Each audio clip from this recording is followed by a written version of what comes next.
You will hear a number of different recordings, and you'll have to answer questions on what you will hear. There will be time for you to read the instructions and questions, and you will have a chance to check your work. All the recordings will be played once only. The test is in 4 sections. Now turn to Section 1.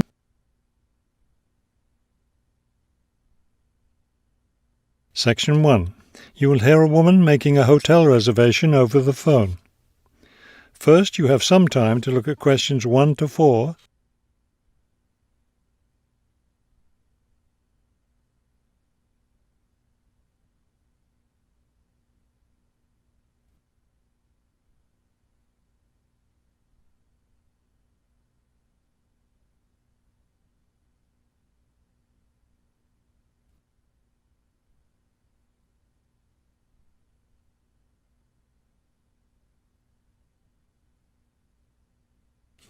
Now we shall begin. You should answer the questions as you listen, because you will not hear the recording a second time. Listen carefully and answer questions 1 to 4. Good afternoon, Grandview Hotel. Yes, hello. I'm planning to spend a few days in your city next week, and I'd like to, make a reservation. Of course. When did you want to stay here? Next week, Wednesday night and Thursday night. So that's February 13th and 14th. Yes, that's right. And how many guests will there be? Just me. So, do you have a room available? Yes, we do. I'll just need to take some of your information. May I have your name, please? Oh, right, yes. It's Roxanne Wilson. Wilson. Thank you, Miss Wilson. And may I have your credit card number? It's 233-618-9872. 9872. Got it. All right, Miss Wilson. I have your reservation confirmed. Can I help you with anything else? Before you hear the rest of the conversation, you have some time to look at questions 5 to 10.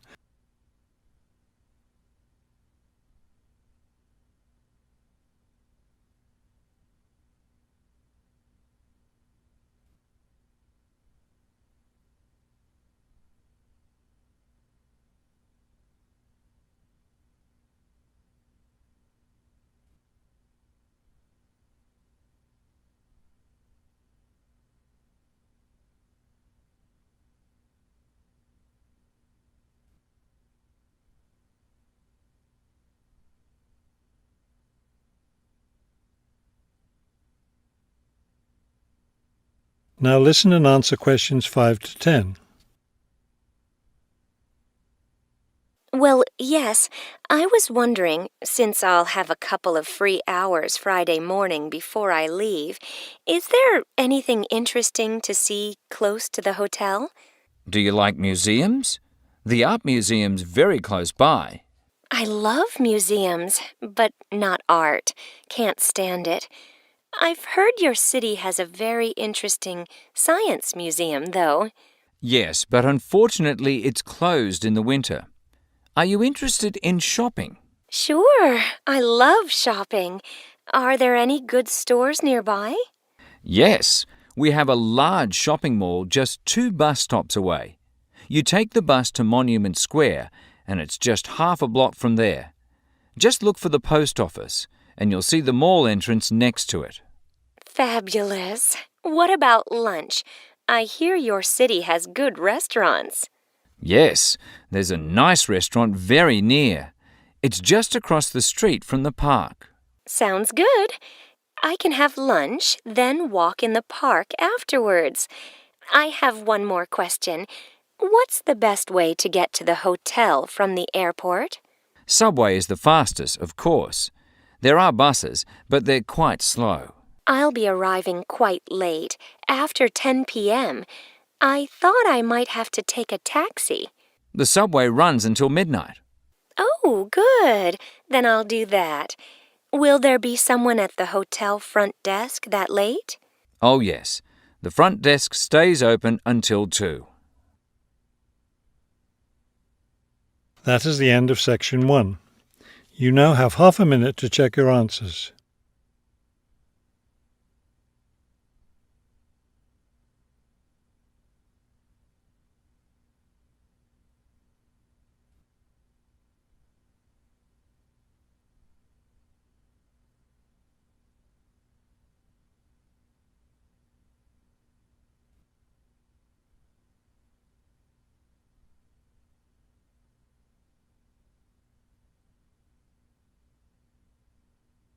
Now turn to section 2. On section 2, you will hear a tour leader giving information about a bus tour.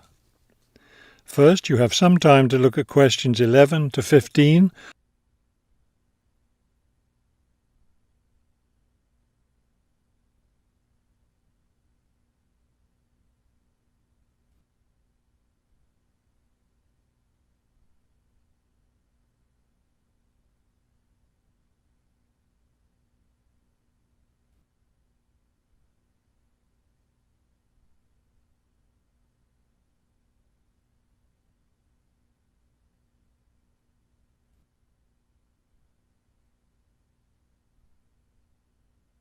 As you listen to the first part of the talk, answer questions 11 to 15. Thank you for choosing City Tours. The reason so many people choose our tours when visiting this city is because you can design your tour to suit your own interests. Your all-day pass entitles you to board our bus at any stop and stay as long as you like at each place. The all-day bus pass costs $18 for adults. Children between the ages of 5 and 12 pay half the adult fare, and children under 5 ride for free. Our buses run every hour on the half hour, starting at 8:30 a.m. Our most popular tour is the Centre City Tour, which goes to all the major attractions in the centre of the city. From the starting point here at the tour bus office, the bus goes to the first stop, Hill Park. As you may guess, this park is located at the top of a small hill. The next stop is the fishing docks. Following that, the bus goes on to the third stop, Bay Bridge, located at the foot of the bridge which crosses the bay. The fourth stop is in the shopping district. Then the fifth and last stop is at Green Street. Before you hear the rest of the talk, you have some time to look at questions 16 to 20.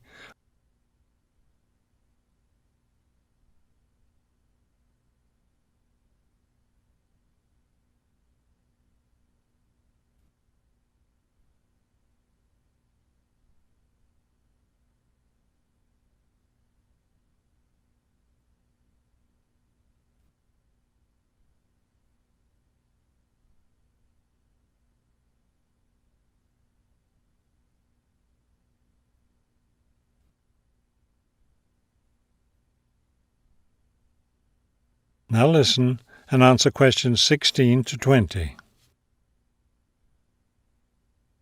There are many interesting things to do and see on the Centre City Tour. At the first stop, you can enjoy a spectacular view of the bay, the city, and especially of the fishing docks, which are located at the foot of the hill. At the second stop, you can walk around and look at the boats. Fresh fish from the bay is also for sale here, since this is the place where the fishermen bring in their catch. The next stop is where some of the city's finest seafood restaurants are located, so you might want to plan a lunch stop here. You can eat fresh fish here, prepared in the traditional local way. The fourth stop is, of course, where you can do your shopping. Don't miss the opportunity to purchase some of our city's famous handmade baskets. You'll want to take several home as souvenirs of your visit to our city. Finally, at the last stop on the tour, you can visit one of the oldest buildings in our city, the theatre. This building was built over 400 years ago and is still used today as a place to see plays, musicals and other performances, as well as our annual film festival. That is the end of section 2. You now have half a minute to check your answers.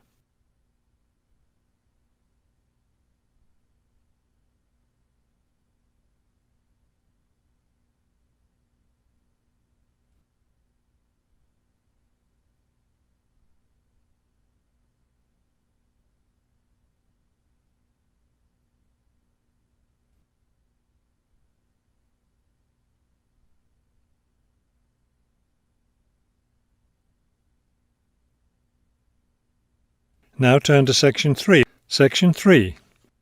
You will hear a conversation between two students planning a research project. First, you have some time to look at questions 21 to 23.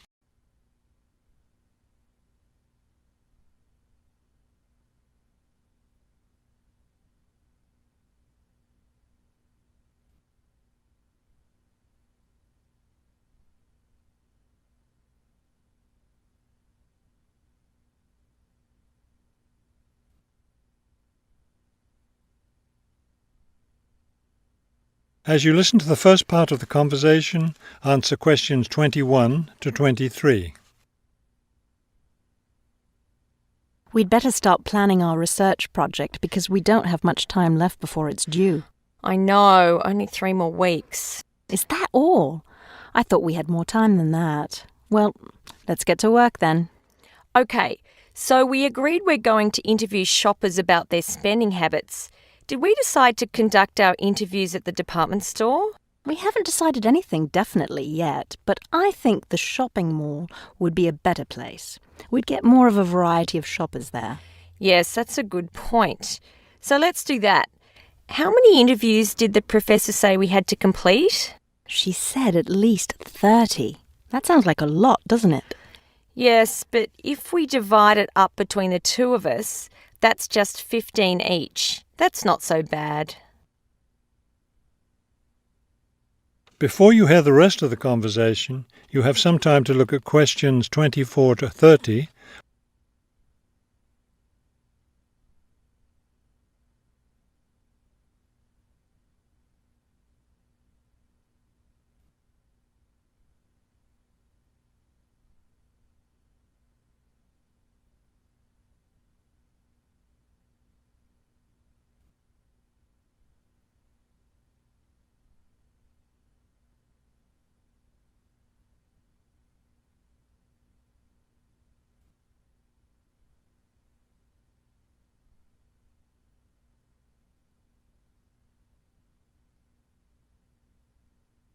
Now listen and answer questions 24 to 30.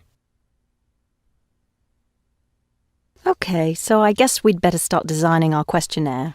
Well, we have to do some reading first, don't we? Didn't we say we were going to compare our results to the results of a government study? Right, the government study about how the economic crisis has changed people's spending habits. We want to see if we get similar results. Yes, so we'd better read that first and then design our questionnaire. Then I guess we'll be ready to go out and interview shoppers. No, don't you remember?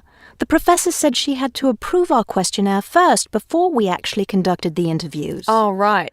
So we'll get her approval and then conduct the interviews.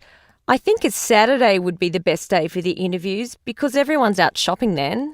Right. We'll do it on a Saturday then. And let's also plan to get together the next day to analyse the results. It's best to do that while everything's fresh in our minds, don't you think? Sure, that sounds like a good idea. Okay, so then we're going to have to present our results to the class. Do you have any ideas for that? It's an important part of our grade, so I think we should plan it well. Well, I think the obvious thing is to prepare some charts showing our results and how they compare with the government study. That will help make the information a lot clearer to the class. Right. Okay, so we'll draw up some charts of the results. And then that's it. All that will be left to do is give the class presentation. Do you think we can be ready on time? I sure hope so. Let's get started now. That is the end of Section 3. You now have half a minute to check your answers.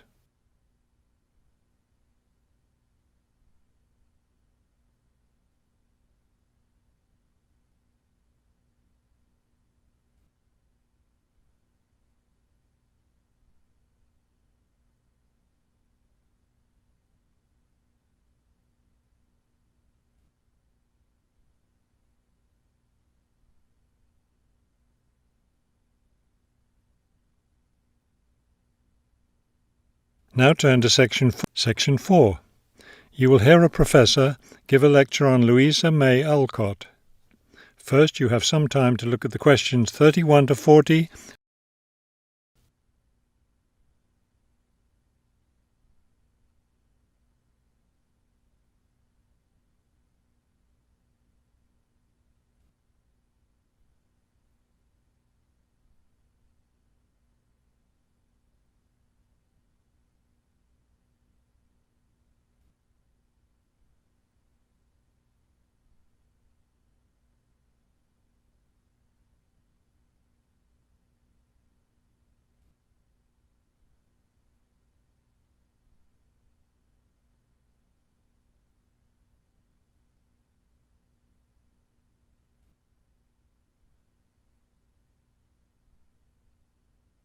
Now listen carefully and complete the timeline in questions 31 to 40. Good afternoon. Today I'd like to continue our discussion of the lives of prominent American writers by talking about Louisa May Alcott, one of the best-known 19th century writers. Alcott is known for her moralistic girls' novels, but she was a much more serious individual than those novels might lead one to believe. She was born in 1832, the daughter of Bronson Alcott, who was one of the founders of the Transcendentalist movement. Bronson Alcott was a philosopher, but not a provider, and the family lived close to poverty. From an early age, Louisa was determined to find a way to improve her family's economic situation. As a teenager, she worked to support her family by taking on a variety of low-paying jobs, including teacher, seamstress, and household servant. Alcott also started writing when she was young. She wrote her first novel when she was just 17 years old, although it wasn't published until many years after her death. It was called The Inheritance.